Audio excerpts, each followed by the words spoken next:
Praise the lord. ప్రభునందు ప్రియ దేవుని బిడ్డలారా, నేటి దేవుని వాగ్దానం మనందరి కొరకు సామెతల గ్రంథం 10వ అధ్యాయం 17వ వచనం. అక్కడ దేవుడు ఎలాగని సెలవిస్తున్నారు, ఉపదేశమును అంగీకరించి వారు జీవ మార్గములో ఉన్నారు. ప్రియమైన దేవుని యొక్క జనాంగమ, చాలా రోజుల క్రితం నా యొక్క మిత్రుడు ఒకరు ఉద్యోగము రీత్యా అతడు దూర ప్రాంతానికి తన స్వదేశాన్ని విడిచిపెట్టి వెళ్తున్న దినము అది.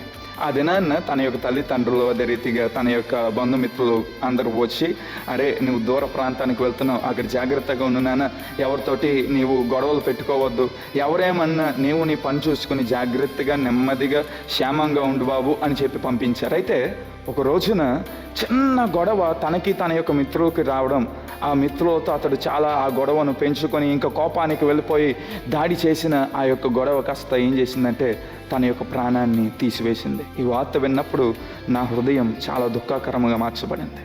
ప్రియమైన దేవుని యొక్క జనాంగం, నిజమే, దేవుని యొక్క ఉపదేశమైన లేదా మన మంచి కోరి ఇతరులు చెప్పే ఉపదేశమునైనా మనం తిరస్కరించినప్పుడు మన జీవితానికి అపాయములు నెలకొల్పబడతాయి, మన జీవితానికి నాశనము సంభవిస్తుంది. అందుచేత ఎంతకాలం ఈ ఉపదేశం నాకొద్దు, అది నాకొద్దు, ఇది నాకొద్దు, ఇది చాలా బోరింగ్గా అనిపిస్తుందని చెప్పి బైబిల్ గ్రంథాన్ని అయినా మన క్షేమాన్ని కూడా ఇతరులు చెప్పుచున్న మాటనైనా పక్కన పెట్టి మనం మన జీవితాన్ని నాశనకరమైన మార్గంలో దిశగా నడిపించుకుంటాం.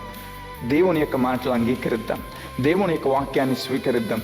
స్వీకరించిన వారికే జీవము కలుగునని దేవుడు సెలవిస్తున్నాడు. ఈ దినమున నీవు జీవముతో నింపబడ్డానికి దేవుడు నీకు తెలియజేస్తున్న ఒక హెచ్చరిక ఇది. దేవుని యొక్క మాట యందు జీవించు, దేవుని మాటే శరణముగా బ్రతుకు, దేవుని ఆశీర్వదిస్తాడు. దేవుడు నేను దీవించును గాక. Thank you.